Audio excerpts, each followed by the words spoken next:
Bonjour à tous, bienvenue sur OTP LOL pour la grande reprise du Summer Split du LEC. Et bien sûr aujourd'hui c'est le pré-show comme tous les jours du LEC pour m'accompagner Tréton et Twixou. Ça va les gars? Écoute, heureux de la reprise. Pleine forme, absolument. Très heureux de la reprise. Le générique était absolument stylé, beaucoup plus stylé que ma tenue, mais c'était pour célébrer l'arrivée d'un super caster de qui je suis particulièrement fan. T'as pas de chemise? Non, c'est une journée compliquée.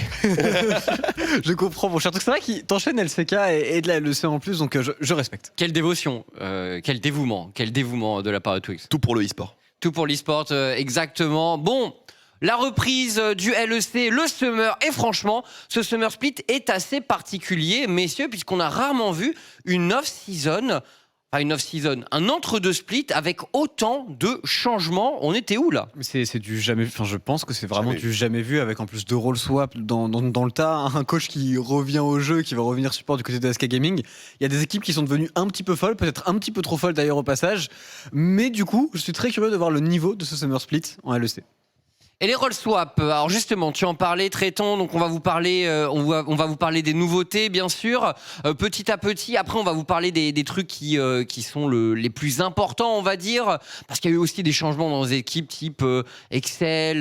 Bon, on y reviendra. On y reviendra plus tard. Mama. C'est pas forcément ce qui nous intéresse le plus là tout de suite, et c'est des choses qui ont pas mal été discutées déjà sur les RS.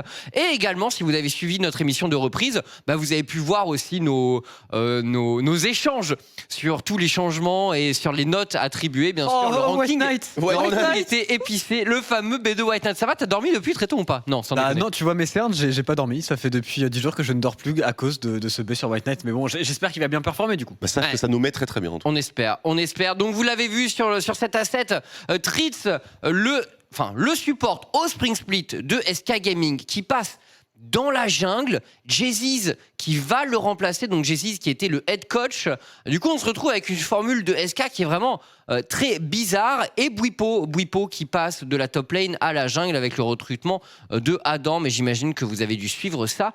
Également, on a un petit tweet de Jésus, messieurs, qui parlait de la reprise. Tous nos joueurs français, enfin tous nos joueurs, pas tous, mais la plupart, surtout les jeunes, se sont exprimés sur la reprise du LEC. Et Jésus qui le disait hier, le LEC reprend demain, je suis trop hype, honnêtement optimiste et j'ai vraiment hâte de rencontrer tous les nouveaux BG français sur la faille parce que oui, il y a beaucoup de Français et de francophones. Des Français. N'est-ce pas Tréton? N'est-ce pas Tréton? Non mais c'était pour dire que nous supporterons les joueurs que sont Niski et Blue comme s'ils étaient français, évidemment. C'était le but du tweet, pas du tout de trigger tout un pays. Mais du coup, Jésus qui s'exprime et qui se trouve plutôt optimiste pour le savoir. Du coup, Tritz, il a joué un petit peu sur le super serveur chinois avec TSM quand il était sub et il jouait jungle et il est monté jusqu'en challenger. Donc c'est un joueur qui a déjà un petit peu joué le poste. De ce que j'ai compris avec Jésus, ça se passe plutôt bien avec Jayziz. C'est pas aussi bien qu'avec Tritz, mais ça va. Du coup, SK, en tout cas de l'intérieur, ils ont l'air d'être plutôt contents et optimistes pour leur split. Sur les raisons du changement, Twix, on a eu pas mal de... Tritz s'est exprimé lui-même au micro de Lore, sur la chaîne YouTube de Lore. Moi, j'ai regardé une interview de Jenax aujourd'hui qui parlait du coup des problèmes de communication et d'entente qu'avaient Blue et Tinks au Spring Split. Et du coup, le duo mid-jungle ne fonctionnait pas du tout, selon lui, alors que Tritz était à peu près le leader vocal. Et du coup... il pense de son côté qu'en passant dans la jungle, il va avoir une vue d'ensemble beaucoup plus nette qu'en restant seulement sur la botlane, parce que Jenax disait, par exemple, moi il y a des trucs que je vois top, et en fait quand Tritz et bot, il les voit pas forcément, quoi. Alors que quand il est dans la jungle, il devrait avoir une vue d'ensemble. Et effectivement, par rapport au niveau individuel, Jésus avait l'air d'être assez optimiste quand on lui a parlé.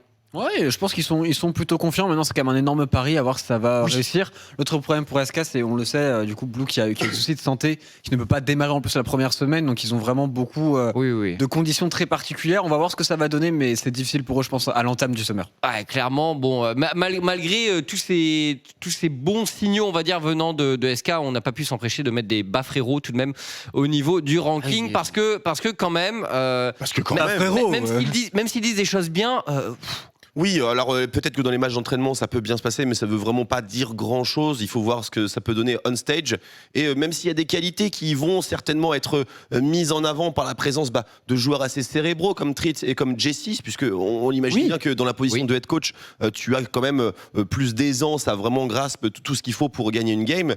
Il y a quand même une laning phase à laquelle il va devoir survivre, et ça c'est loin d'être garanti tout de même à l'entrée de ce split. On est d'accord. Derrière Bwipo, donc, qui a roll swap également, et qu'il disait je ne me serais pas engagé dans un tel changement si toute l'équipe n'était pas derrière cette décision.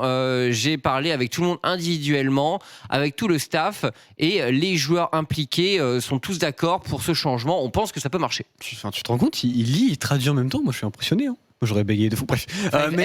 Mais du côté de Bwipo, lui aussi, du coup, qui dit que c'est un choix d'équipe qui partent dans la jungle. Et en plus, c'est vrai.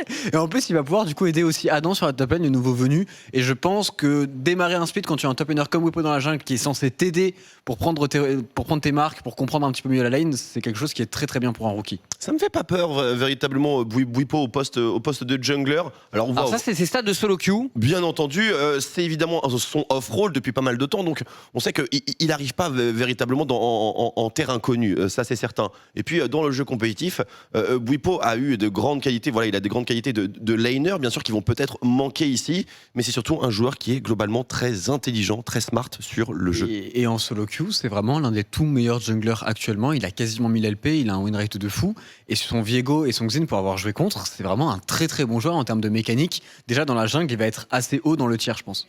C'est intéressant effectivement, et on voit un peu sa situation en solo queue donc en tant que jungler, donc pas mal. 60% c'est beaucoup. Ouais, on va voir. Énorme. On va voir ce que ça va donner, bien sûr. C'est Jenas qui s'exprimait rapidement justement sur le changement de rôle, et qui disait, sachant qu'il a fait, il disait c'est quand même des trucs qui peuvent prendre un peu de temps, donc je pense qu'il faut pas non plus être trop sévère, tu vois, au début quand il y a ce genre de choses. Il disait à propos de Bwipo, je pense que c'est pas si mal, parce que de son point de vue la qualité de laning de Bwipo a un peu baissé avec le temps, mais il pense que c'est un joueur qui est vraiment très intelligent, et vu les champions qu'il a tendance à jouer, tu vois, vu sa tendance à vouloir faire la bagarre un peu partout et à vouloir gank, ça peut être bien. Donc on verra, honnêtement c'est une des grandes questions bien sûr de ce Summer Split du LEC. On veut parler également bien sûr d'un de nos nouveaux Frenchies, Nucléar. Alors Nucléar qui arrive du côté de Schalke 04 sur la mid lane, remplaçant Abedague qui est parti s'envoler du côté de 100 Thieves et de l'Amérique du Nord, et quelques stats des ERL pour lui. Exactement, je crois que c'est les stats des European Masters, si je dis pas de bêtises, que l'on a mis du coup, et il faut voir aussi. Bref. Donc les EU Masters, c'est stats qui étaient un petit peu compliqués parce que son équipe était franchement pas incroyable dans cette compétition. Il a dû pas mal carry avec Yopa notamment, et il a tout de même été très très bon, et il y a beaucoup de joueurs qui sont montés grâce aux European Masters, et je pense que Nucléar reste l'un de ceux qui a fait quand même une très très bonne figure. Ouais, mais on l'attend plutôt sur des champions très agressifs, et il le disait hier, beaucoup d'envie que ça commence enfin pour Nucléar. Tout à fait, c'est une consécration. Alors, il est vrai que tout cela ne s'est pas fait dans des conditions qui sont très régulières, très très très normales, et que voilà, il y a eu un concours de circonstances avec les difficultés de Schalke 04, et ça peut éventuellement être dangereux pour ce joueur, mais il a quand même un élément qui joue en sa faveur, c'est qu'il est extrêmement affamé. Il attend ça depuis longtemps, et il va certainement pas compter peser ses efforts pour faire marcher sa première entrée en LEC. Et en plus, il y a quelque chose qui va vraiment pour lui, c'est que Akali est jouable. Et quand Akali est jouable, je pense que Nucléar peut faire très très peur, même en LEC. Oui, Sylas aussi, qui est un très bon champion de Nucléar. Donc on va voir, on a des espoirs pour lui, mais on sera pas trop dur. Il faut de la patience. Encore une fois, il remplace Abedague, qui était un des tout meilleurs mid laners de la ligue. Les chaussures sont grandes pour Nucléar, mais il est encore en pleine croissance, et on a bon espoir pour notre jeune français. On va parler de Vitality aussi, qui a bien sûr énormément animé l'off-season, et on voulait parler un peu des profils des différents joueurs, messieurs, puisque on échangeait un peu là-dessus lors du ranking, et on disait c'est quand même un peu tous des joueurs qui veulent carry dans l'idée, et justement au niveau du profil du pourcentage de dégâts qu'ils occupaient dans leur équipe précédente. C'est ce que ça donne, Twix. Absolument, et c'est bien sûr, ça fait partie des multiples dangers. On a pu avoir ce genre de réflexion pour G2 ou pour d'autres équipes de haut de tableau qui ont fait des changements qui pouvaient éventuellement inquiéter. Maintenant, c'est plus une question de personnalité en tant que joueur, en termes de gameplay. Et c'est vrai que quand tu vois un self-made, un salut à tous et un leader alignés tous les trois sur 3 postes qui vont devoir collaborer, eh bien, il ne pourra pas y avoir 3 joueurs qui bénéficieront de l'intégralité des ressources. Donc, il va falloir faire des choix. Ils en sont capables. Ça peut devenir une force d'avoir plusieurs joueurs qui peuvent endosser le rôle de carry. C'est sûr, mais comment est-ce que tout ça va s'articuler in-game? Tristan, c'est quand même une des grandes questions. Est-ce qu'il y a des joueurs à même de se sacrifier dans la line-up? Quelques informations sur salut à tous, vas-y Tristan. C'est plus une question de mentalité à ce niveau-là. On sait après que du côté de leader et du côté de self-made, il y avait quand même volonté de jouer ensemble, donc j'imagine qu'ils vont pouvoir marcher un petit peu main dans la main et réussir à savoir qui va carry sur tel game. Clairement, ils peuvent pas tous les 5 carry en même temps. Par contre, le fait, comme l'a dit Twix, d'avoir 5 joueurs qui peuvent carry, je pense que dans le League of Legends d'aujourd'hui, c'est même une nécessité et c'est très très important d'avoir ce genre de profil. Quelques statistiques donc du côté de Salut à tous qui a fait des bons European Masters tout de même, bonne compétition de son côté même si on s'est arrêté en quart de finale et que ça reste une déception je pense pour l'ancien joueur des Big. De Ligue allemande, absolument. À n'en pas douter, après il a pas mal brillé, c'est qu'il lui a valu certainement cette promotion au plus haut niveau européen. Je ne suis pas véritablement inquiet parce que je pense que la metagame, de ce qu'on en voit en tout cas dans les premières semaines, dans les premiers matchs, est plutôt... a le potentiel de le mettre véritablement en valeur et ne pas lui faire jouer, on va dire, un terrain qu'il n'a pas autant exploré que celui des pics qui font la différence en phase de lane et qui ont véritablement qui nécessitent quasiment une espèce de grinta pour fonctionner. Et là, je pense tout particulièrement à sa Queen qu'on a vu aux European Masters, qui était fantastique. Quelques stats de Selfmade également, qui est bien sûr un des joueurs qui a le plus fait parler de lui lors de son arrivée chez Vitality. Et on voulait faire un petit comparatif entre son Summer 2020, donc celui de l'année dernière, et son Spring 2021 pour voir un peu l'état de forme dans lequel il est. Et on constate quand même que ça va dans l'idée.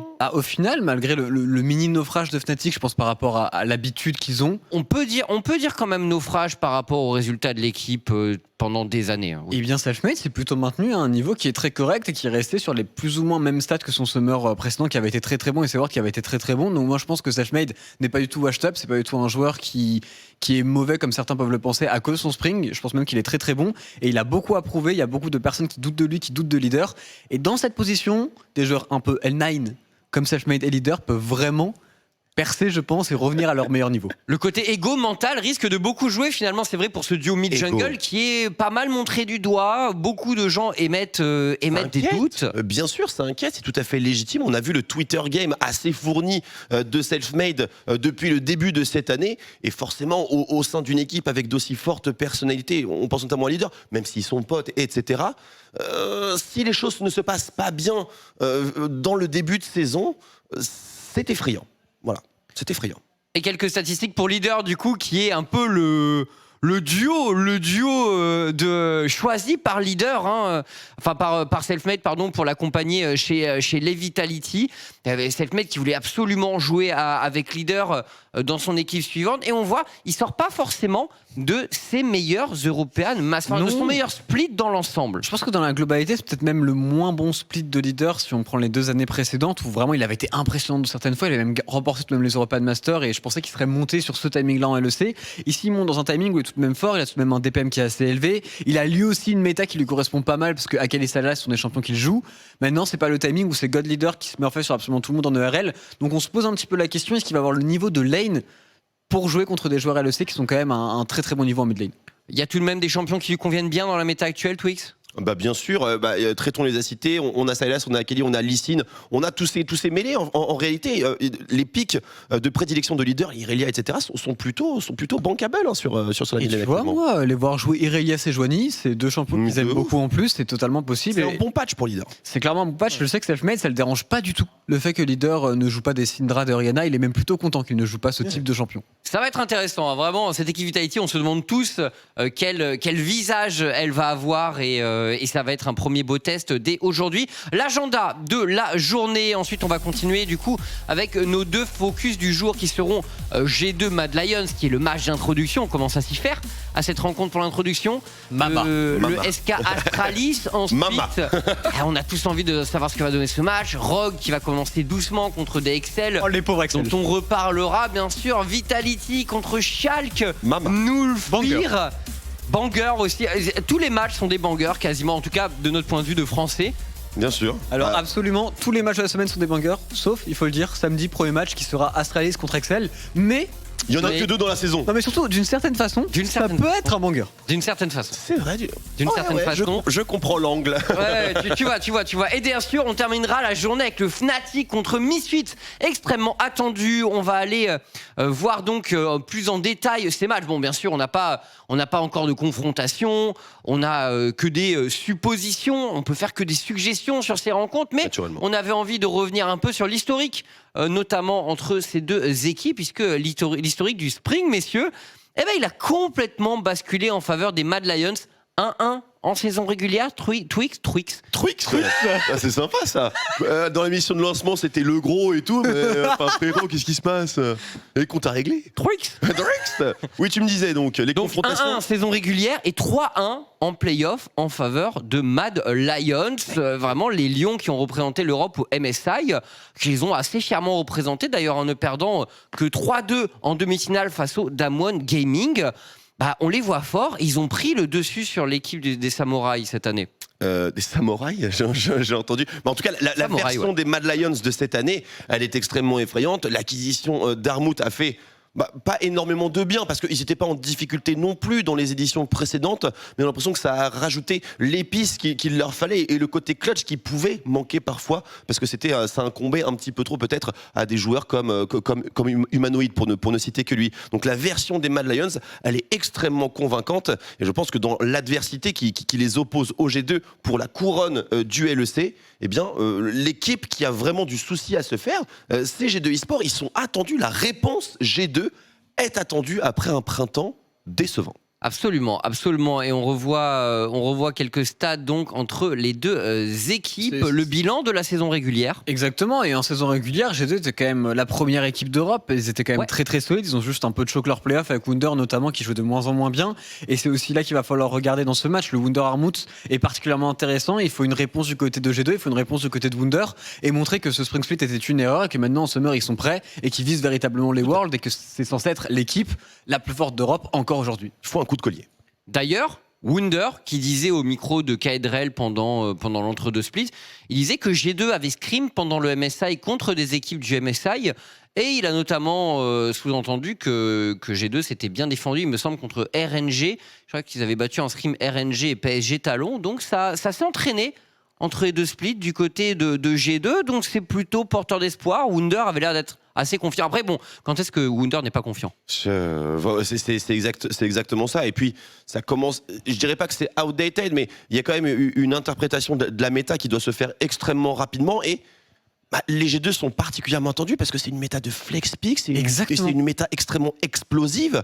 Et donc, du coup, Wunder, on s'attend à ce qu'il puisse jouer sa Akali top, son Lee Sin top et tous les autres bangers qui peuvent être swappés à 3 positions. Gwen, Viego. Enfin, il a du pain sur la planche et honnêtement, le jeu est absolument parfait pour les G2. Exactement, ils se plaignaient un petit peu de la méta en spring, elle était pas bonne pour eux, ça manquait de flex. On est dans l'une des périodes où il y a le plus de flex pick en réalité, surtout que ça peut aussi aller dans la jungle. On est en 2019 là, c'est parti. Pour moi, pour Jankos et Wunder, c'est aussi un test en mode est-ce que vous êtes washed up les frérots, ou est-ce que vous êtes capable de vous remettre en question et de jouer des nouveaux champions comme Viego et Gwen au meilleur niveau directement maintenant. Traitons, toi qui es notre explorateur de solo queue, ça donne quoi Alors, Wunder, je ne le croise toujours pas. Le frérot, je ne sais pas du tout où il est, mais il est pas en challenger. Par contre, Jankos et Caps, il joue beaucoup. Caps a beaucoup joué pendant le MSI et il était vraiment très très bon contre les midlaners du MSI justement. Et Jankos, je l'ai vu traîner plusieurs fois sa Gwen jungle et il a joué vraiment très très bien. Donc, en tout cas, pour le mid jungle, je ne me fais pas trop de soucis.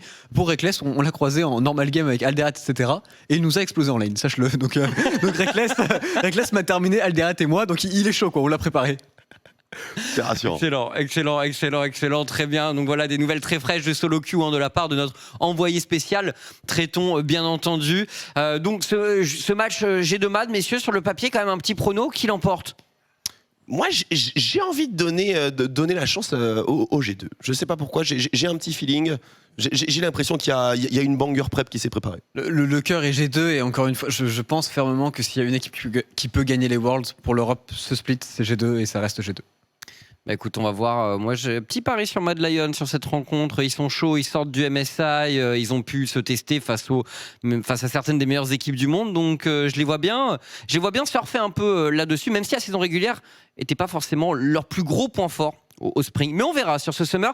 On va parler maintenant de Misfits contre Fnatic, le dernier match de la journée, un match qu'on attend forcément énormément. La première de Adam chez Fnatic sur la top lane, la première de Bwipo dans la jungle, le retour de VTO également, cette équipe de Misfits qui n'a pas changé tout simplement entre les deux splits et qui devrait donc pouvoir surfer sur certaines habitudes, certains automatismes. Et peut-être ne pas se faire démolir par une équipe Fnatic qui peut avoir aussi la bénédiction de la lune de miel. On sait que lorsqu'il y a des changements, on peut avoir un certain élan où les choses cliquent. Avec un Bwipo qui, on l'imagine, va être relativement vocal et heureux d'avoir un rôle au sein de l'équipe qui lui permet d'influencer la globalité de la carte, un petit peu plus proche de Nisqy qui lui aussi est un élément qui entraîne un petit peu la dynamique de l'équipe. Je pense que Fnatic est une équipe menaçante dans le tout début de saison. Après, bien entendu, pour les Misfits, je pense également que leur line-up est vraiment blindé de talent. Et pour Adam, c'est un sacré test pour son match d'introduction, car Irit fait partie des plus sérieux prétendants en phase de lane. Gros match-up sur la lane, effectivement, et vous l'avez vu, sur le split précédent, Misfits avait gagné ses 2 matchs contre Fnatic. Et sur le bilan de la saison régulière, ça s'est joué à vraiment pas grand-chose entre les deux équipes. La top lane, donc, un duel extrêmement attendu. Et pour Adam, c'est un énorme test, traitons, parce qu'Irit est un des meilleurs laners de la ligue. Je pense même qu'Irit est le meilleur laner. Si on parle que de laning, pour moi, Irit est vraiment le plus impressionnant. Et du coup, c'est le plus gros test possible, limite pour Adam. Et on voit en termes de open pool, c'est 2 joueurs qui vont jouer très agressifs. On pense aussi peut-être à la Camille, bon, qui sortira pas parce que je pense que la méta ne le permet pas. Mais aussi, on va avoir aussi des clés. Est-ce que Adam est capable de jouer les champions qu'il a joué en European Master, en LFL, aussi en LEC? Est-ce qu'on le laisse du côté de Fnatic jouer du Darius, jouer du Olaf, jouer vraiment super agressif? Ou est-ce qu'au final, on va peut-être le mettre un petit peu plus en retrait? C'est aussi une des questions qu'on peut se poser. Tout à fait, c'est absolument légitime. Ouais. On va enchaîner, messieurs, avec le match-up de la mid lane qui nous intéresse énormément également. Au Spring, on se souvient de ce premier match entre VTO et Nisqy. VTO s'était pas mal fait bouger en lane avant de briller avec sa Zoé plus tard. Et les stats un peu de la saison régulière en face à face. Et on voit, il y a eu 2 victoires pour Misfits contre Fnatic, donc ça leur a plutôt souri en général face au Fnatic. Naturellement, les stats sont clairement dans le sens de VTO, mais les conditions ont véritablement changé sur cette mid lane et les 2 joueurs ont des cartes à jouer avec cette ambiance de bruiser mêlé qu'il peut y avoir sur cette position. VTO qui a ses spécialités, énorme Salas, énorme Akali. Nisqy a bien entendu ces champions-là également dans sa poche, mais il a également des choses assez folles comme des Irelia. Enfin, Nisqy est un joueur extrêmement explosif, tout comme VTO, donc on peut s'attendre à un affrontement véritablement au sommet.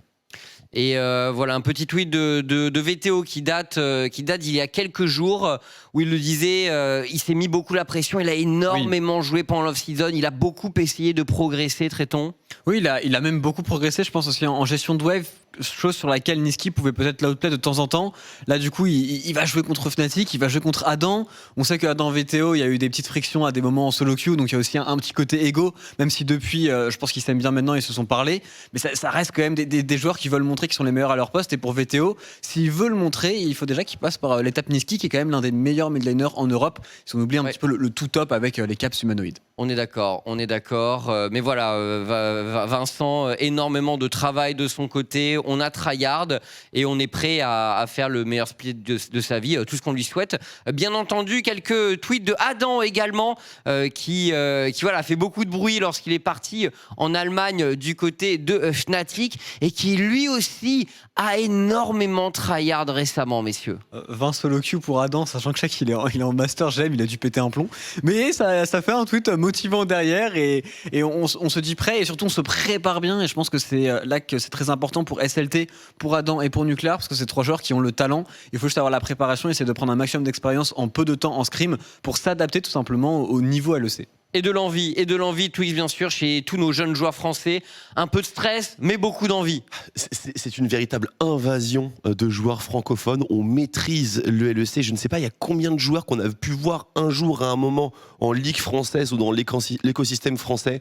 On est extrêmement fiers d'eux et on leur souhaite véritablement le meilleur à tous. Mais bon, ils pourront pas tous gagner forcément. Ouais, bah, ils vont beaucoup jouer entre eux, hein, forcément. Donc, ils sont trop nombreux aussi. Il y aura des vainqueurs, il y aura des perdants, mais dans tous les cas, il faut soutenir nos joueurs français. Et puis sur la mid lane, va y avoir beaucoup de classicos, hein, parce que quand Blue va revenir, il y a Blue, il y a Niski, il y a VTO, il y a Nuclear, il y en a vraiment énormément. C'est une invasion. Mais c'est trop bien, en vrai c'est trop bien sûr. Il y a aussi des mecs comme Kirei aussi qui montrent, qu'on a vu beaucoup en LFL, etc. Donc il y a beaucoup de pseudos que l'on va reconnaître, même Leader en soi est passé lui aussi par la LFL aussi.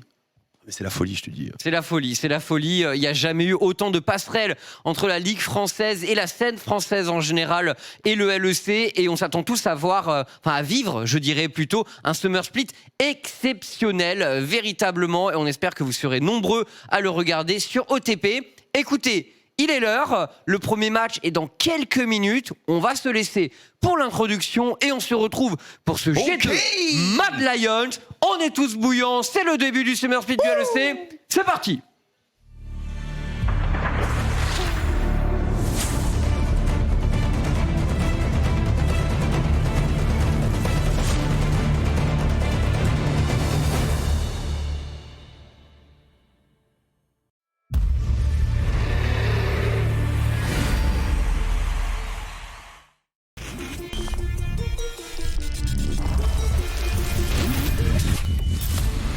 For G2, it's gonna be like a kick in the back because they lost to us. Slow and low yank. The shockwave is huge! Humanoid may have just done it! And it's Mad Lions that defeat G2. So I think that they're gonna bounce back and they're gonna become a lot better team. So maybe, thanks to us, maybe G2 will win Worlds, I don't know. First couple of weeks for Mad should be really tough. Other teams are really hungry for just getting like an LEC win, which I think to Mad Lions might feel like nothing right now after playing MSI. Cyclone onto the backline. Khan trying to survive. He jumps across the wall. Bevel, killer instinct from Kazi. He's still alive somehow. Canyon going in. Almost killed off Canyon, but Kazi's dead as well. Huon has to keep himself alive in this fight because Showmaker's going to put so much damage down. Ghost diving in. Knocked up. Taken out. Ghost still alive somehow with a double. Elioya, Kazi, Humanoid.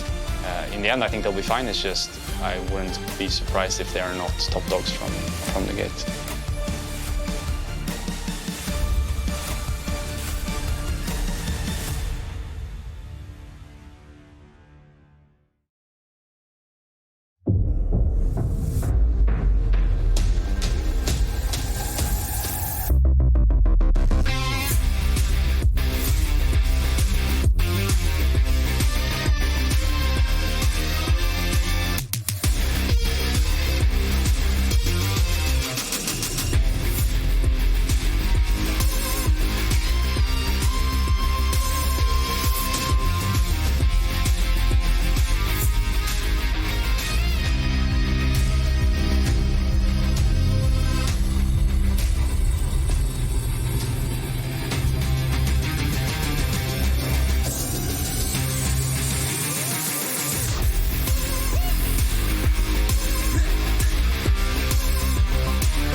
Et nous sommes de retour, donc début du Summer Split du LEC en grande pompe avec une superbe affiche qui nous attend entre G2 et Mad Lions. La dernière fois que les équipes se sont jouées, c'était en play-off du LEC. Les Mad Lions avaient envoyé les G2 dans le loser bracket, traitons. Et ils avaient été après éliminés par les Rogues, donc il n'y a pas eu de rematch comme on avait pu l'avoir dans les années précédentes. Mais c'est un match-up qui devient assez iconique au final en Europe. Le G2 Mad Lions devient de plus en plus important, peut-être quasiment aussi important qu'un G2 Fnatic, même s'il y a encore un petit peu de chemin à faire je le pense. En tout cas, les Mad Lions, on l'a dit en pré-show, ils sont extrêmement chauds de par le fait qu'ils ont joué le MSI. Ils ont fait des games serrés contre Damwon, ils ont montré qu'il y avait vraiment beaucoup de niveaux. Et la véritable question, c'est quel sera le niveau de G2 ? Bah oui, on se pose tous la question. Comme je vous le disais, si vous étiez là en pré-show, Wunder révélait en podcast que G2 s'était entraîné contre certaines équipes asiatiques du MSI, qui s'étaient bien débrouillées, qui les avaient battus en scrim. Donc a priori, oui, c'est des scrims bien sûr, mais il y a eu de l'entraînement et c'est intéressant. Il y a eu de l'entraînement jusqu'à tôt en fait dans l'intersaison pour les G2 et du coup on s'est pas non plus laissé que du temps de repos. Mais j'ai envie de te dire encore heureux. Parce que vu comment ils ont raté tout de même ce split, ils sont pas le MSI, ce coup-ci les G2 doivent vraiment bosser et pour le coup ils ont fait de grosses erreurs je pense en Spring. J'espère en tout cas que sur la méta aussi ils sont à la pointe, ça a été le plus gros problème de mon point de vue par rapport au patch du Spring. Si ici G2 est à la pointe de la méta, on pourrait voir aussi des drafts super intéressants entre les deux équipes parce que les deux topside en termes de skill, je pense qu'on a pu apprendre les champions très rapidement. Oui, on s'attend, enfin encore on en a parlé en pré-show, mais Viego, Gwen, du flex pick dans tous les sens, voilà, on s'y attend, on s'attend à ce genre de draft. Mad Lions de leur côté qui ont toujours été assez intelligents sur la méta, ils trouvent toujours leur petite niche un peu particulière à eux, tu vois, avec on peut penser à ce fameux Senna Wukong, c'est la seule équipe d'Europe à l'avoir vraiment exploité. Wukong en général qui a toujours été un pick assez important depuis un moment dans les drafts Mad Lions. Ouais, c'est vrai que Armut le joue beaucoup, il a carry beaucoup de games avec cela. On a aussi forcément le humanoïde Caps. On peut se poser un petit peu des questions. Humanoïde qui devient de plus en plus, en tout cas proche d'être le meilleur mid laner en LEC. Je sais qu'on a des discussions là-dessus. Moi, je vois toujours Caps un petit peu au-dessus. Mais en réalité, Humanoïde impressionne de plus en plus. Et ça devrait commencer aussi pour les Mad Lions par une victoire sur les G2 s'ils veulent confirmer le statut qu'ils ont pris au Spring. On est d'accord, mais enfin chez G2, il risque d'y avoir de l'ego. Tu l'as dit, Caps qui toujours dans les, dans les introductions qui rappelle aux toujours, gens. Bon, attendez, je vais rappeler aux gens qui est le boss. Et honnêtement, c'est le match-up idéal pour le faire parce que grosso modo, il est face à son plus gros contender actuellement en Europe. Tout à fait. Et ça peut aussi décider un petit peu de cette première semaine. Bon, je pense pas qu'un match va décider d'une saison entière, que ce soit pour G2 ou pour Mad Lions. Par contre, bien rentrer dans leur LEC tout simplement pour ces deux équipes, c'est super important et c'est surtout important pour G2, pour les fans, pour tout le monde parce que si là G2 se prend un giga stomp en termes d'ego etc, c'est vraiment pas facile à gérer et ta Super Week après peut très mal se passer rapidement. C'est sûr, après bon ils ont de l'expérience quand même, c'est pas le genre d'équipe non plus à se faire snowball mentalement et je sais plus quel est exactement j'ai pas à 100% leur planning en tête. Ils ont pas un planning si simple, c'est surtout les Fnatic, si je me souviens bien, qui ont un planning super difficile puisqu'ils vont jouer Rogue et Mad Lions dans la première Super Week du coup, ce qui est encore une fois beaucoup de tests pour notre cher Adam sur la top lane Fnatic. Ouais, effectivement, Rogue et Mad Lions, et donc on commence par Misfits aujourd'hui. C'est pas facile en plus. En fait, c'est pas compliqué. Fnatic, ils jouent cette semaine contre 3 des 4 équipes. Alors si tu as l'agenda de la semaine, pourquoi pas Carnage, mais c'est pas compliqué, ils jouent contre 3 des 4 équipes qui n'ont pas changé de line-up. Oui, je pense que c'est limite l'un des pires calendrier possible pour Fnatic sur le papier. Maintenant, s'ils arrivent à passer cette semaine avec un 2-0 ou un 3-0, ce serait encore mieux. On l'imagine. 2-1. C'est compris. Bref, et les G2 qu'on voit ici qui vont jouer du coup contre les Mad Lions, ensuite c'est Schalke et CSK Gaming, donc tout de même pour les G2 quand même il y aurait une lose ici. Sur le papier, ils sont assez au-dessus et dans la globalité, je pense que le LEC, les écarts de niveau se sont encore un petit peu augmentés entre le vraiment top, c'est-à-dire les équipes comme Rogue, Mad Lions et G2, et le reste, puisque tout le monde après a fait pas mal de changements. Et on en attend de voir aussi ce que ça va donner côté Vita aujourd'hui qui affronte Schalke, le Schalke de Nuclear Int. Demain ce sera contre Rogue. Donc pareil, il y a quelques matchs bien relevés quand même pour Vitality. On va voir ce que ça va donner. On nous dit dans l'oreillette qu'on n'est pas loin de passer à la draft, c'est ça? Oui, dans une minute. Allez, après, bientôt la draft. C'est une minute de Carnage.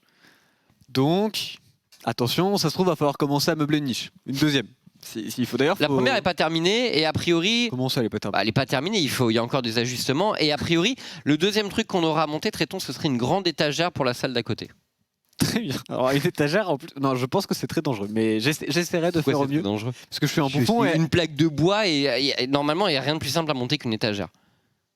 Écoute, j'espère que je serai au cast à ce moment-là et que je ne serai pas en train de la monter parce que ça peut être très dangereux pour moi en tout cas. Mais on verra bien, on va rentrer bien évidemment dans le match, dans ce G2 Mad Lions, cet énorme match, ce classico, on pourrait commencer à l'appeler comme ça je pense en LEC. Ouais. Et à voir, je suis super curieux de voir ne serait-ce que la draft parce qu'on a vu en Corée ça joue des choses assez différentes, ça joue de la Gwen de leur côté, ça joue beaucoup de Ezreal, ça enchaîne avec ce genre de champions et est-ce qu'on est capable de jouer les mêmes champions en LEC, est-ce qu'on a la même méta tout simplement?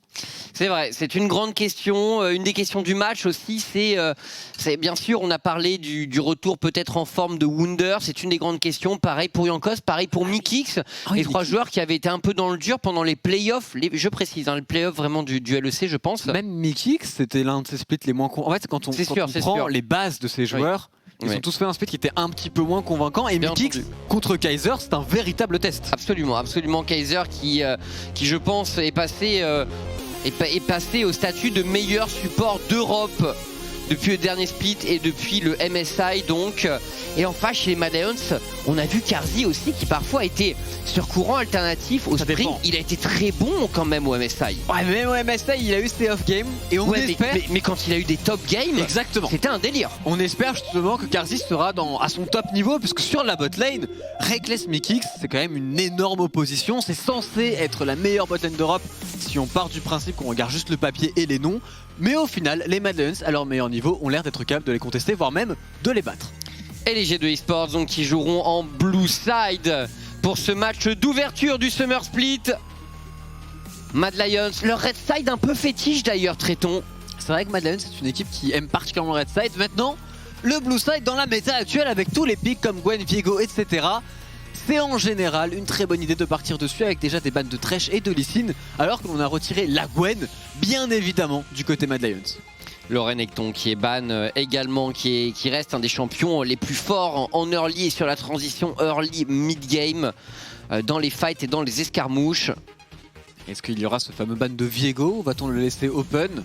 Est-ce qu'on le joue vraiment à LEC? Est-ce que c'est un pick qui est vraiment priorisé? Il y a aussi le Rumble qui peut être très important.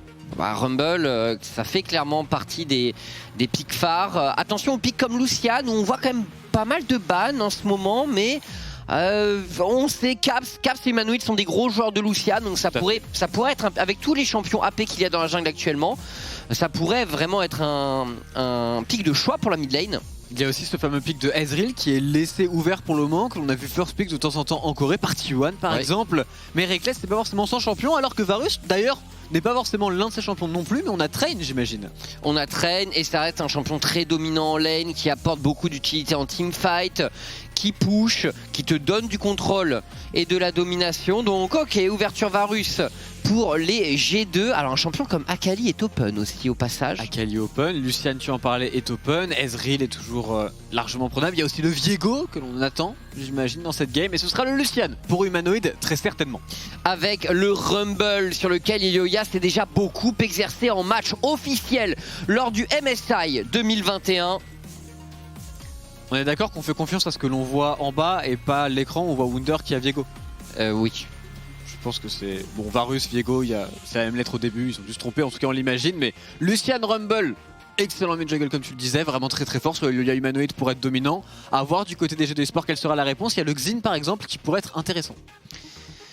Et le Viego peut-être. Alors les G2 dans l'off season qui ont quand même reçu un renfort, celui d'un assistant coach pour Grabs, Nelson donc qui a coaché du côté de la LPL et qui va peut-être ramener une autre philosophie de draft et une autre philosophie peut-être de jeu. Enfin, peut-être que ça va apporter des armes supplémentaires au G2, nous allons voir ça. Donc le Viego qui est drafté et donc qui est un gros flex pick dans la méta actuelle. Qui est extrêmement fort véritablement. Et la Syndra de Caps qui va être récupérée. Syndra censé avoir un match-up assez positif contre Lucian.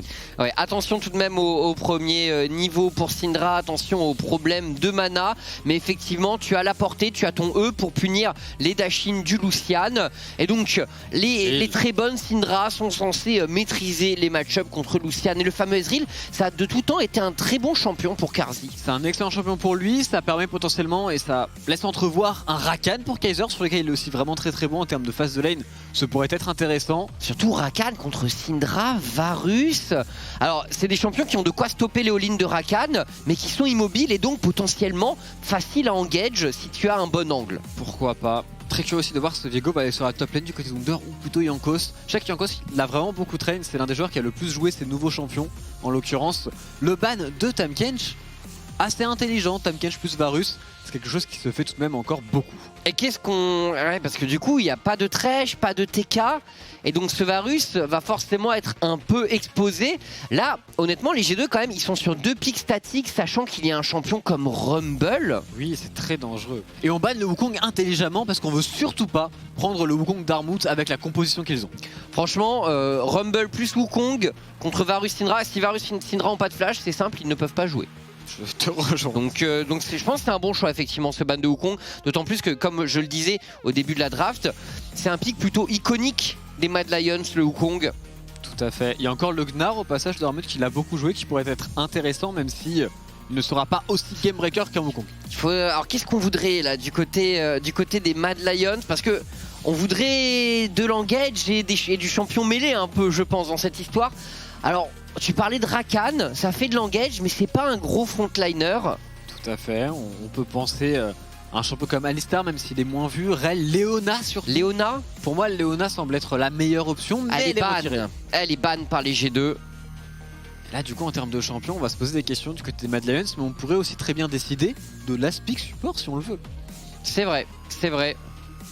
Mais on a un doute quand même sur le match-up au niveau de la top lane. Et pas de Wukong. Alors il y a toujours le Gnar, hein, bien sûr, qui est un des meilleurs champions de Armut.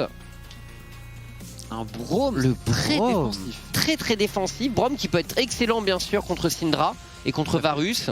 Un très bon champion avec la gate évidemment qui va bloquer beaucoup de dégâts et en plus de cela qui synergise plutôt bien sur les auto-attaques avec un Ace, avec un Lucian, on peut stun très rapidement et enchaîner. Maintenant ça reste tout de même un champion qui en termes d'engage va manquer un petit peu et il leur en faut de l'engage pour pouvoir justement set up ce fameux Rumble. Le Rakan pour les... Non, le Xin Zhao donc, dans la jungle. Et on devrait avoir un Viego top pour Wunder qui le disait. Il était impatient de jouer des champions comme Viego et Gwen en interview. Et du coup, quel support? Est-ce qu'on va repartir dans un peu plus d'engage? Encore peut-être un Nautilus qui est très apprécié actuellement. Nautilus est très apprécié. Le Rakan reste très bon ici contre Braum. On sait que c'est un match-up qui est assez positif.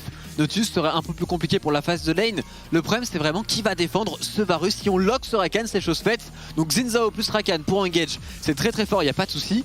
Par contre si on passe derrière pour G2, qui va défendre cette Syndra et ce Varus? Après il n'y a pas grand monde pour les attaquer encore. Ça va beaucoup dépendre du pic de Armut. Qu'est-ce qu'il va décider de faire? Malphite contre Viego. La lane doit quand même pas être évidente. Viego c'est fort contre les mêlées. Le Gnarmut est relativement indiqué, mais c'était le Jace. Donc énormément de poke du côté des Mad Lions et quasiment pas d'engage. Quasiment pas d'engage, on va jouer avec la range ici, on va essayer de prendre le siège. On va jouer aussi sur la domination de lane tout simplement, puisque en top lane et en mid lane on est tout de même censé l'avoir. En bot lane ça va être un petit peu plus compliqué, à voir s'ils seront capables de snowball ça. En tout cas leur top side est très fort.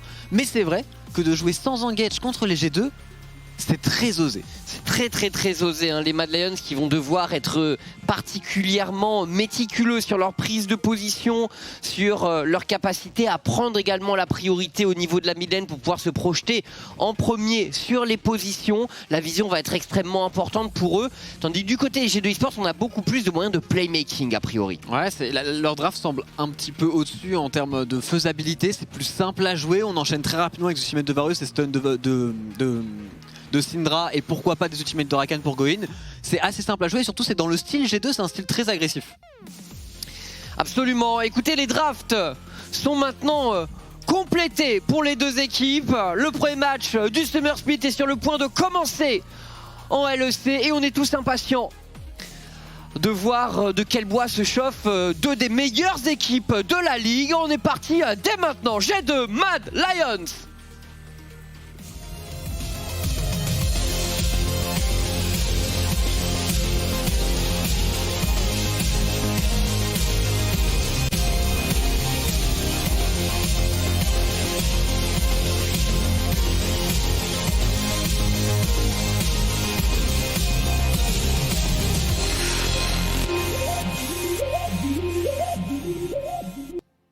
Et on est rentré donc dans ce match d'ouverture.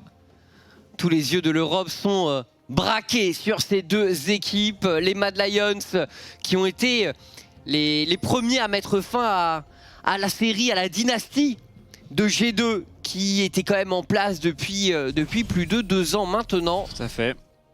Le seul nom qui n'est pas G2 ou Fnatic, tout de même Mad Lions, donc ça résonne maintenant LEC.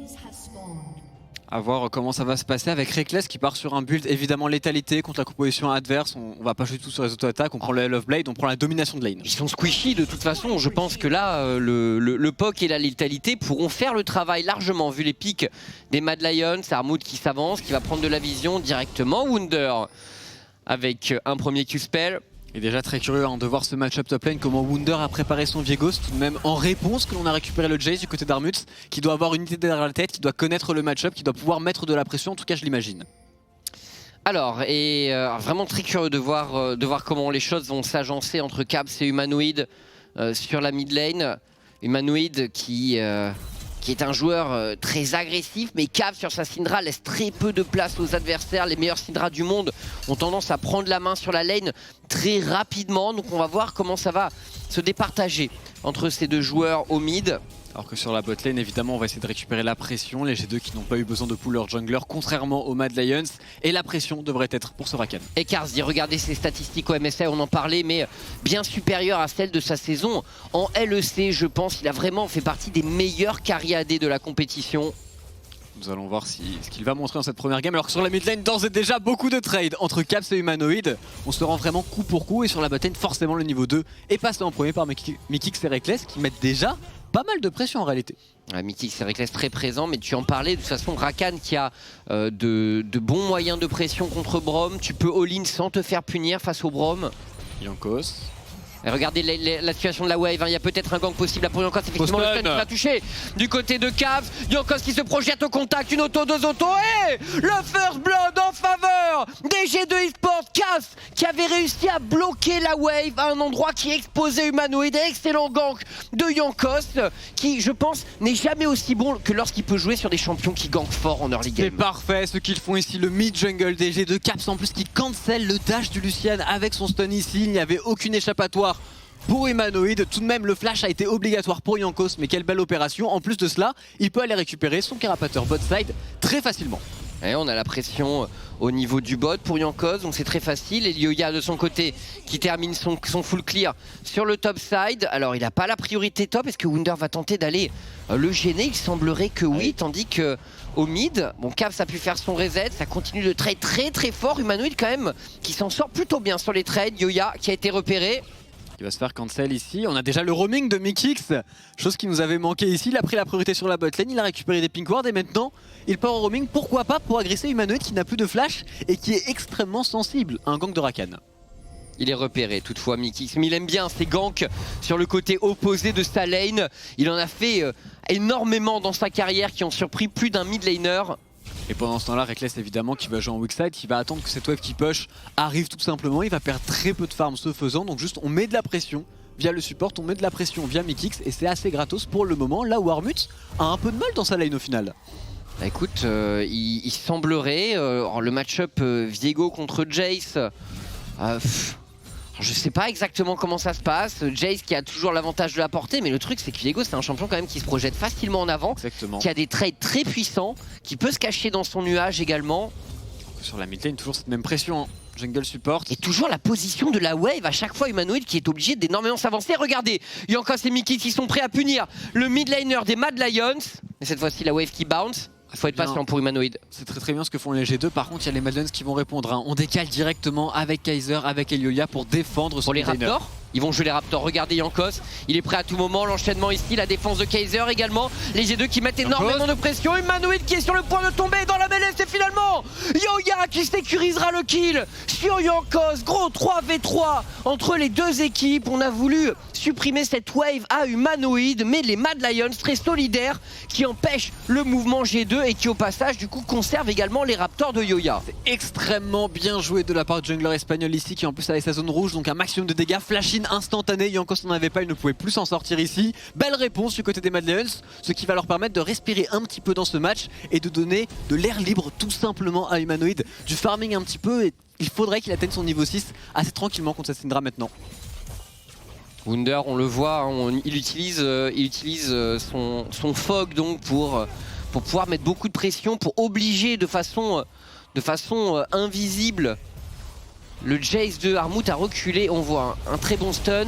Le Guardian qui fait la différence, Tréton, le Guardian. Tout à fait. Et sur la top lane, il y a un gank actuellement, on va être safe même du côté de Wunder. Mais on prend beaucoup de pression, il y a encore une fois qui va aider ses lanes ici. Wunder qui avait pourtant un TP advantage, mais Eliolia intelligemment vient à l'aide de ce top laner. Ouais.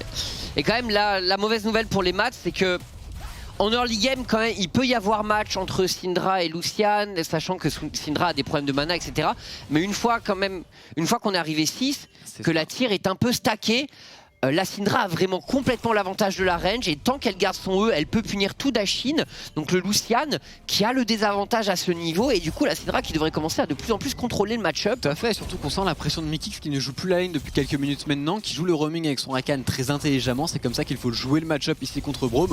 On met beaucoup de pression, il contrôle la river et maintenant on essaye un petit peu de se défendre du côté des Mad Lions avec l'arrivée d'Eliolia qui a pris son niveau 6 et qui donc avec son rumble et ses chaussures de sorcier est extrêmement fort.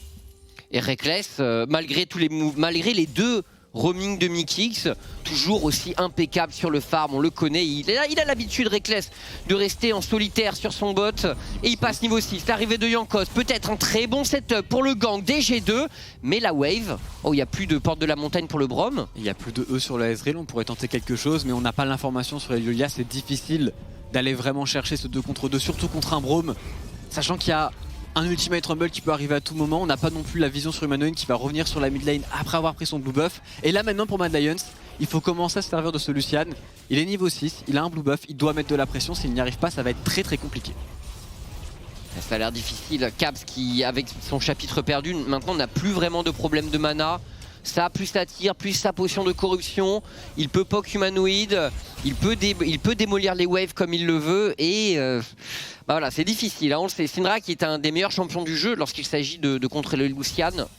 Puis là en plus ça va jouer sur le top side, forcément on a déjà le roaming de Mikix pour aller chercher ce héros de la faille. Attention tout de même Mikix qui est que niveau 4 contre le niveau 6 de Kaiser, va falloir qu'il prenne un petit peu d'expérience pour se remettre dans le match.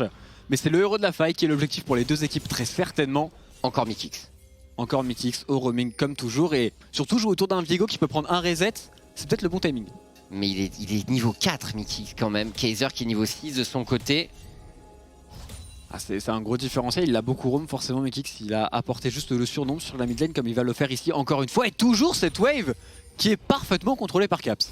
Ah, décidément Humanoid se retrouve toujours dans une situation où il est obligé de s'avancer, de prendre des risques, de s'exposer au mouvement agressif des G2. Kaiser qui est présent, mais 2 niveaux d'avance pour Kaiser. Là, si un fight doit s'engager, honnêtement, Mikix qui risque peut-être d'être un poids. Attention, Wunder qui les engage à l'ulti qui est puni directement. Oh, l'éradication de Yoya, mais pas de kill pour les Mad Lions cependant.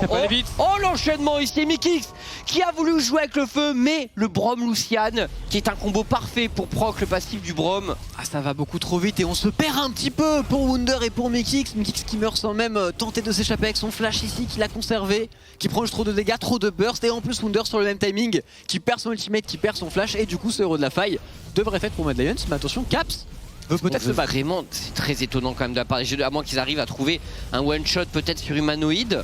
Très risqué ce que font les G2. Oh là là, Jankos qui décide de rentrer dedans, mais c'est du suicide honnêtement, le flash out de Jankos. Mais regardez qui est là, c'est humanoïde.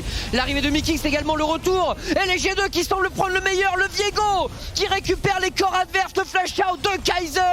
Et Wunder ne l'a pas dit son dernier mot, on se projette en avant. Il a de quoi prendre le kill a priori, il n'y a plus de flash pour Kaiser. Kaiser qui gagne du temps. Wunder est ralenti, quoique le blasting non. Les mecs qui va tiquer, on n'aura pas du tout les dégâts. Je pense Kaiser sur le dernier tick qui s'en sortira. Quel roi, quel empereur ici qui réussira en plus à récupérer le héros de la faille. Mais quand même on l'a payé cher pour les Mad Lions. Je serais curieux de revoir le fight parce qu'ils avaient l'avantage numérique. Reckless, très bonne chaîne de corruption sur humanoïde. Ouais, très bon timing ici. Si on n'avait plus le flash du côté d'humanoïde, ce serait sûrement la mort pour Reckless. Alors que l'on va revoir le très bon stun de Caps qui va faire la différence. C'est Jankos qui va y aller en premier, qui va temporiser un maximum de CD avec son ultimate et son flash. Et c'est Caps qui fait toute la différence, qui permet au Viego, grâce à ce joueur, de rentrer dans la mêlée. Derrière les resets s'enchaînent, Mikix était là lui aussi. Et Kaiser qui s'en sort vraiment de justesse. Oh c'était chaud vraiment. Mais ouais, quel stun de Caps sur 2 joueurs. On le sait, Syndra est légendaire en Europe. La meilleure qu'on ait jamais eue sans doute. Pour le coup, bon certes, il a été beaucoup aidé par Mikix, mais il y a une véritable mid-diff dans la gestion de lane, dans les teamfights pour le moment. C'est Caps qui prend les devants. Et c'est inquiétant quand un Lucian passe derrière comme ça à 10 minutes pour trouver son utilité. Heureusement pour lui, il y a un Braum. Ouais, après, bon, comme on le disait, encore une fois, Mad, ils ont... Oh, la téléportation ici. Armut est sans doute condamné parce qu'il n'a pas de flash. La téléportation tout de même. Humanoid qui arrive un peu tard et Wunder qui récupère le kill de son adversaire. Caps qui prend beaucoup de dégâts et Wunder qui va peut-être tomber, utilise son ulti, mais ce ne sera pas suffisant. Quel burst d'Humanoid, l'arrivée de Yoya également. Et l'éradication qui terminera le travail. Un harpon parfaitement ajusté. Mikix. Il y a un flash sur Yoya, il devrait pouvoir sortir ici, on met un buff, mais toujours pas de niveau 6, toujours pas de niveau 6 pour ce Rakan. Donc on ne peut pas du tout enchaîner, là où du côté de Kaiser, on est déjà niveau 7. Ah, Mikix, vraiment, il n'y a pas d'XP dans ce match pour lui. C'est très très dangereux ce que font les G2, ils veulent continuer de fight ici avec une téléportation de Wunder, pourquoi pas sur cette pick ward. C'est parti, les Mad Lions ont décidé de se retourner, Humanoid en difficulté, Humanoid qui va le sacrifier. C'est un bonus de gold qui est récupéré par Wunder ici. Et c'est une game mon cher Chips où le dragon n'intéresse pas grand monde pour le moment. On joue vraiment autour de ce héros de la faille, on essaie de récupérer des golds le plus rapidement possible. On va push la top lane maintenant pour les deux équipes. Et pendant ce temps-là, on farm pour Karzi et pour Reckless qui pour le moment ne font pas grand chose. Et c'est peut-être au désavantage de G2. Jouer autour d'un Varus, c'est quand même assez conseillé. Ouais, c'est vrai, mais il va aussi pouvoir avoir son impact bien sûr. Lorsqu'il aura ses premiers items, mais c'est vrai qu'on le sait, l'itemisation de Ezreal actuellement est vraiment très puissante. Il utilise ces objets qui ont été up récemment et qui ont beaucoup d'impact. Je vois le Divine Thunderer, le cœur gelé. Exactement, et un Ezreal à 2 items, c'est quand même bien plus fort qu'un Varus sur le papier. Là où Varus a plutôt lui envie d'accélérer avant ces 2 items avec son ultimate, essayer de trouver des catchs, trouver des plays et trouver un snowball tout simplement. Ce qui pour le moment n'est pas trop fait, d'ailleurs on en parlait, le Divine Thunderer qui est arrivé du côté de Karzi. Absolument, absolument. Item est bien à la pointe de la metagame actuellement. Alors où est-ce qu'on en est là entre les deux équipes? Bon, on a perdu quand même beaucoup de summoners dans tous les fights précédents. Et du coup, plus d'objectifs à part le dragon. La première tour du match aussi, potentiellement les plaques vont bientôt tomber. On va très certainement jouer le dragon, à voir comment on veut le faire, parce qu'il n'y a pas de téléportation sur les deux top laners, ce qui complique la chose. Mais ici, on voit Wunder qui prend un back après avoir push. Il devrait revenir vers le bot side de la carte. Et pourquoi pas prendre un 5 contre 5, quoique les Mad Lions vont directement de même récupérer ce dragon sans contestation pour les G2 eSports. Ouais, du coup, on aura une âme soit nuage, soit montagne. Donc pas vraiment le genre de dragon qui fait le plus la décision. Non. Dans une game comme ça, je pense que ce sera pas d'une importance capitale du tout. Je pense pas. On va plutôt essayer d'aller chercher un catch sur le top side. Du côté de Jankos et Mikix qui jouent bien ensemble. C'est rassurant de voir ce jungle support se comporter de la sorte. Et pourquoi pas trouver un catch sur Lula qui pourrait se faire one burst ici avec son Rumble qui va tomber sous les coups de Mikix. Armut n'était pas loin, mais il n'a rien pu faire. Encore un Mikix qui est absolument partout. Perma dans le brouillard de guerre, perma dans la prise d'initiative sur le top side. Armut est forcé de reculer, il ne peut pas contester la prise de la première tour du match par les G2. Wunder est à l'œuvre, quoique Humanoid qui va répondre à la première tour sera finalement en faveur des Mad Lions à une seconde près. On joue en cross map intelligemment, tout de même les Mad Lions qui collent au score, qui n'ont que 2 K-Gold de retard, c'est pas grand chose pour le moment. S'ils arrivent à le laisser stagner et arriver aux 2 items de leur composition, ils pourraient très bien revenir dans le match, surtout que c'est eux qui ont le dragon pour le moment. Ils vont devoir défendre un petit peu ce topside et jouer très certainement le prochain héros de la faille qui aura son importance, puisqu'il va falloir débloquer ces 2 tourelles mid lane pour les 2 équipes. Et Reckless qui vient de compléter également la clos de son côté. Logique. Ouais, fameux build pour la létalité. Extrêmement fort, et l'air de rien, le petit dash pour se repositionner a souvent beaucoup d'utilité. Ça peut faire la diff, et ça va être changé. Oui. La mobilité sur Galchand qui va être pas mal nerf, et d'ailleurs en parlant de mobilité, mais qui s'en a beaucoup avec son Rakan, et ça lui permet de mettre vraiment beaucoup de vision depuis le départ de la partie, parce qu'il fait du roaming, mais il met aussi beaucoup de vision, et j'ai l'impression de revoir un peu ce grand Mikix qui avait toujours la tempo advantage et qui était toujours le premier sur les moves par rapport au support adverse. Pour le moment, vraiment une très très bonne game de sa part. Ouais, beaucoup de présence de Mikix, véritablement, on en a beaucoup parlé dans cette early game. Les Mad qui veulent insister pour la prise de cette tour top. On est 3 joueurs ici avec le Ezreal qui tient la mid lane et le bot qui n'est pour l'instant pas une préoccupation. Jankos, est-ce qu'on va tenter d'engage peut-être? Wunder qui gagne du temps, qui utilise son brouillard. Tourelle qui va tout de même tomber, les deux équipes qui sont très intéressées par ce héros. Sur la mid lane, le push va être très important, mais Caps n'est pas avec son équipe pour le moment. On attend très certainement sa téléportation, il va back et récupérer un item. Trop tard pour la TP. On va devoir laisser ce héros de la faille au Mad Lions. CG2 devrait se repositionner sur la carte, repartir vers le bot side, jouer le prochain respawn du dragon dans 2 minutes, et surtout, la tourelle bot lane devrait tomber sur ce play. Et les Mad devraient de leur côté pouvoir enfoncer le mid avec ce héros de la faille, et donc sécuriser les 3 premières tours. On joue vraiment la tempo puisqu'on a back du côté de la Syndra, on n'est pas allé push cette tourelle qui pourtant semblait prenable. Et du coup c'est Mythix encore une fois qui sera le premier sur la carte, qui va positionner sa vision. On a le Luden, on a tous les mythiques tout simplement du côté des G2 qui vont, j'imagine, accélérer le jeu maintenant. Est-ce que les Mad Lions vont pouvoir ouvrir cette mid lane avec ce héros de la faille? Les G2 doivent absolument être attentifs à ce play potentiel des champions d'Europe en titre. Ça sera Wunder aussi de bien bouger, il va récupérer sa téléportation, mais c'est bien ce qu'il fait, il prend le push top lane, il bouge dans le fog, il bouge vers sa mid lane, on prend la priorité gratuitement du côté des G2 Esports, et maintenant il faut mettre de la pression, et du coup ça force un Ultimate Rumble. Ouais. Après les G2, ouais, le truc c'est qu'ils ont pas des champions, enfin ils ont que Viego qui side très bien, mais Syndra c'est pas un side laner idéal. Donc ils auront du mal à... Enfin il va falloir que Wunder fasse beaucoup la navette entre les side lanes a priori. Tout à fait. Et à côté de ça, G2 devrait avoir 3 ou 4 joueurs en permanence autour de la mid lane, très puissants, très durs à bouger. Donc d'où la difficulté aussi je pense pour Mad à réussir à prendre cette T1 malgré le héros de la faille disponible sur Elioya. Après les Mad ont vraiment énormément de POG, donc à tout moment sur une bonne phase de POG, comme c'est pas très tanky côté G2, ils peuvent forcer des resets et progresser de cette façon. Ils pourraient surprendre ici Caps, ils ne sont pas vus pour le moment, mais cette pink ward va révéler la supercherie. Et téléportation de Caps sur la mid lane. On veut jouer le dragon, on l'imagine en tout cas, du coup on s'est repositionné, on va mettre de la pression et ils peuvent push mid assez gratuitement ici, les G2. Le chunk d'humanoïde, pas si gros que ça sur Jankos. Mais il y a un Jace sur une T2 actuellement, messieurs les G2 Esports. Et il y a surtout un héros de la faille qui a été incanté. Ça pourrait être un inhibiteur pris très tôt. C'est bien joué de la part de Mad Lions et de Elioya ici. Ce drop d'héros de la faille sur le bot side. Même si les G2, avec leur mouvement, réussissent quand même à prendre cette T1 mid. Ils vont continuer de push, mais ils n'ont plus vraiment de wave ici. Ils sont toujours 4 joueurs sur la mid lane. Par contre, a priori, ils devraient perdre le dragon vu la position des deux équipes. À moins que, qui fait check? C'est Mythix. Ok, les Mad Lions n'étaient pas positionnés pour punir. Armut, très bon positionnement. Armut, il a une très belle boulette ici. Moins de mid-life pour Caps. Oh, Caps. Et on enchaîne sur Elioya. Caps qui brûle, mais qui ne tombe pas. Cependant, interdiction pour lui de rester sur la carte. C'est un reset obligatoire. Mad Lions pour un deuxième dragon. Superbe mouvement des Mad Lions. Les G2 ont commis sur cette pression sur la mid lane. On a même utilisé la téléportation de Caps, mais on a un petit peu oublié ce héros de la faille qui a été incanté très intelligemment sur le bot side du côté de Elioya. Ça a forcé la défense de Wunder. C'était dans une situation qui était compliquée les G2 Esports. Et on le voit en termes de poke, c'est Carzzy et c'est Armut qui gagnent la bataille. Complètement. Ouais, elle est designée pour ça quand même, la draft de Mad. Même si on a quelques éléments chez G2. Alors, il faut trouver du poke avec ce Varus si on veut répondre. Mais c'est deux compositions qui n'ont pas de healer tout simplement. Donc le poke est en réalité très efficace. Pas de healer, pas de très gros frontliner pour les deux équipes. Par le Braum.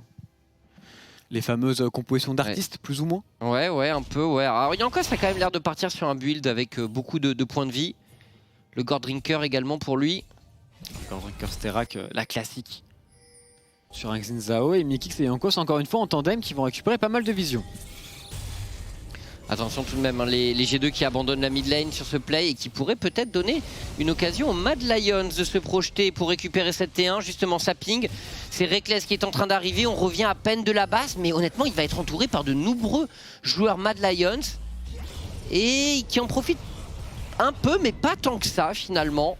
On peut pas trop s'avancer, il n'y a pas forcément l'information. Dans le Baron Nashor actuellement on a de la vision du côté des Mad Lions puisqu'ils ont une trinket bleue. Et en parlant de ce Baron Nashor, pour le faire du côté des G2 Esports, ça va être très compliqué. Avec un Varus létalité, avec une Syndra, c'est vraiment pas les meilleurs champions du tout. Donc ils sont forcés d'aller sur des T2, d'aller au siège, d'aller trouver des catchs. Ils peuvent pas vraiment bait les Mad Lions qui intelligemment vont savoir que les G2 ne peuvent juste pas faire ce Baron Nashor. Et en termes de scaling, c'est difficile de savoir quelle composition a véritablement la main, sachant que Viego, on connaît pas encore non plus très bien sa phase de late game. Et il y a beaucoup de champions qui peuvent se faire one-shot dans ce match. Donc partant de là, c'est vrai que c'est pas évident. Tu vois, le moindre skill shot.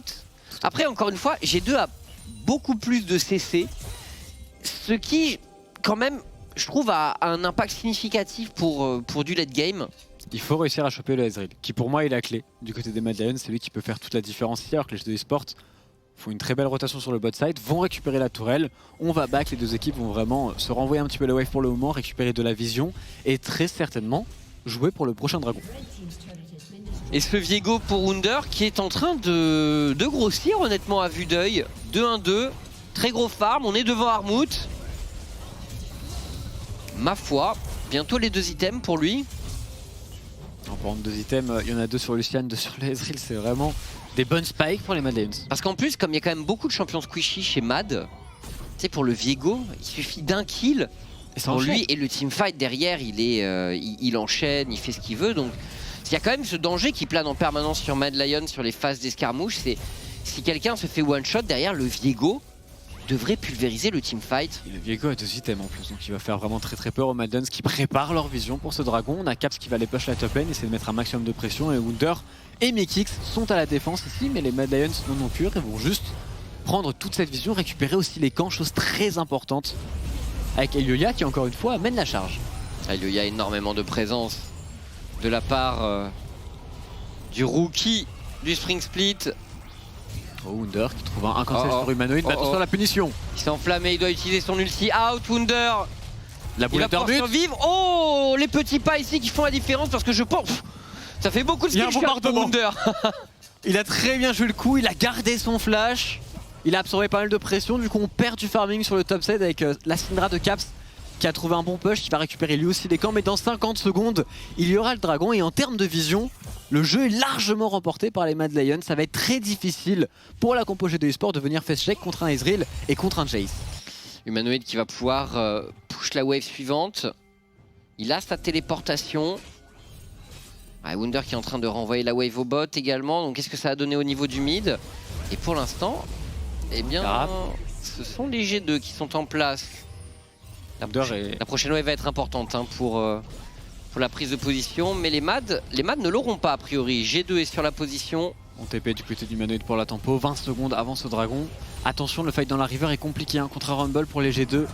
Pour un Varus, pour une Syndra, c'est très difficile de fight ici. Wunder a la bonne position de flanc. Il s'est glissé Wunder, il utilise sa brume ici, on rentre dans la mêlée. Regardez, les Mad Lions sont très séparés honnêtement et c'est absolument idéal, ça y est. Il y a un reset pour Wunder qui peut s'emparer du corps de Elioya et malgré le poke massif de Mad Lions, les G2 eSports s'imposent sur cette phase de jeu. Wunder qui s'est tout simplement avancé depuis la bot lane et qui a pris en étau les Mad Lions.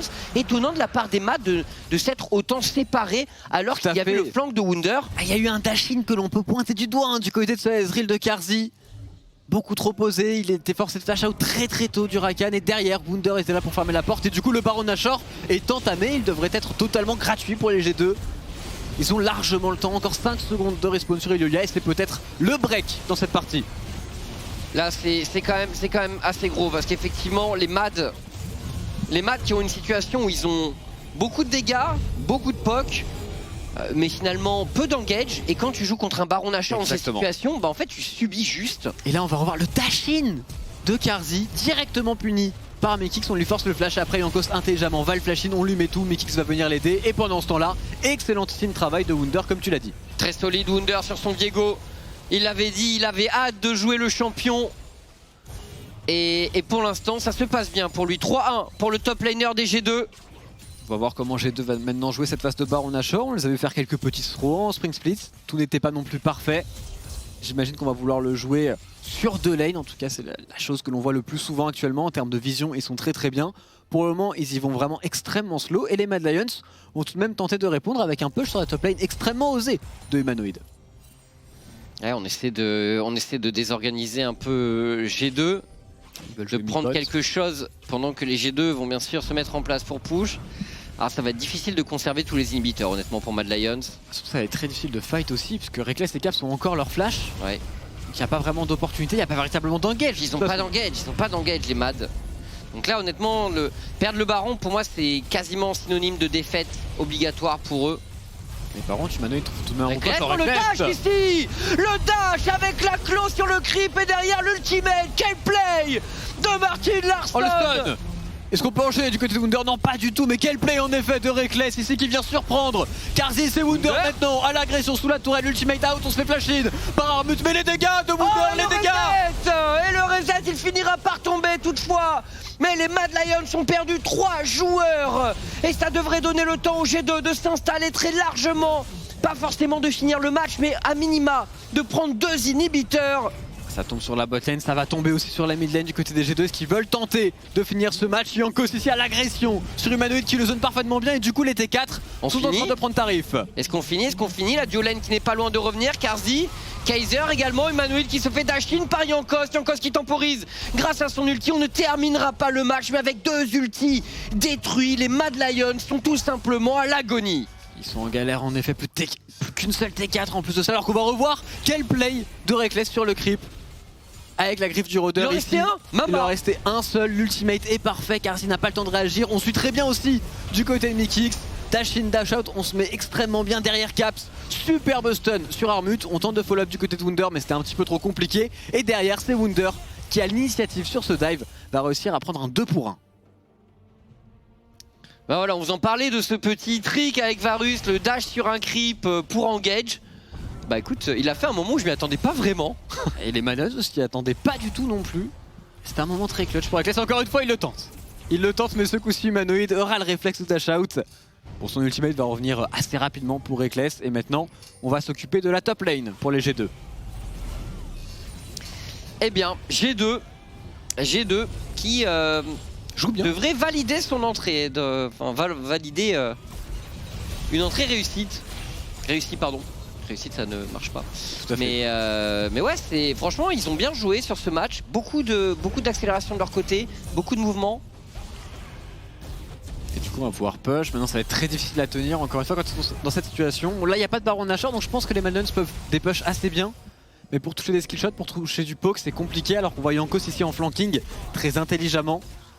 Que c'est vraiment la bonne idée pour les G2, est-ce qu'ils peuvent passer ici? Ça semble compliqué avec encore une fois un dash in de Carzzy. Oh mais regardez qui était là, Yankos pour récupérer Humanoid et on va tout mettre sur le mid laner des Mad Lions. Mikix qui fait un immense travail, mais attention la réponse de Armut tout de même qui a énormément de dégâts. Yoya qui gagne du temps, Yankos est au contact et Yankos est inarrêtable. Une nouvelle charge validée par le tag de sa lance et on triple kill de Cap, c'est un ace et une victoire en faveur de G2 Esports. Extrêmement clean de leur part, leur league game avec Mikix, ce roaming incessant autour de Caps qui a très bien géré sa phase de lane, vraiment une game assez convaincante du côté des G2. On va pouvoir terminer le Nexus assez facilement, on se permet même de taunt, d'enchaîner quelques petites émotes ici. Game très convaincante honnêtement, contre des Mad Lions que l'on attendait extrêmement fort, ça fait plaisir de voir G2 rentrer dans sa saison de la sorte. Mais Mad qui a vraiment choisi une draft très risquée tout de même. Tout à fait. Parce on va avoir l'occasion d'en parler de toute façon en desk, hein, mais peu d'engage, peu de hard CC. Enfin pas d'engage, peu de hard CC. Ils devaient snowball, absolument. Ouais. Ils se sont mis dans une situation où ils devaient passer devant, utiliser leur poke pour aller chercher des tourelles, etc. Ils n'ont pas forcément réussi à le faire. Si le Ezreal passe devant, si le Jace passe devant, je pense que leur draft fonctionne. Mais aussi sur la top lane, il y a eu quand même un problème, c'est que ce Viego a peut-être trop bien tenu le match-up contre Armut. Ouais, alors après, est-ce qu'il est censé, tu vois, être hard win? À quel point? Voilà, c'est des choses qu'on va voir aussi parce que Viego se joue sur plusieurs lanes. Donc j'imagine qu'on va avoir le temps de voir beaucoup de match-up pour lui sur les différentes lanes. Sachant qu'il a pu qu'en counter, il doit quand même avoir un petit peu plus les devants. Et s'il arrive à mettre de la pression, peut-être que la game peut mieux se passer du côté des Mad Lions. Mais en tout cas, les G2 ont honnêtement très bien joué dans la globalité. Beaucoup de roaming, donc on a aimé ce côté de Mikix qui revient un petit peu à faire l'électron libre en permanence. Ça a très bien fonctionné et Cap sur sa Syndra a montré qu'en termes de midliner en Europe, il était quand même très chaud. Très solide Caps. Et bon, de toute façon, on va cesser là. Petite pause, on se retrouve en plateau pour discuter de la rencontre, bien entendu. Restez avec nous sur OTP LOL, à tout de suite.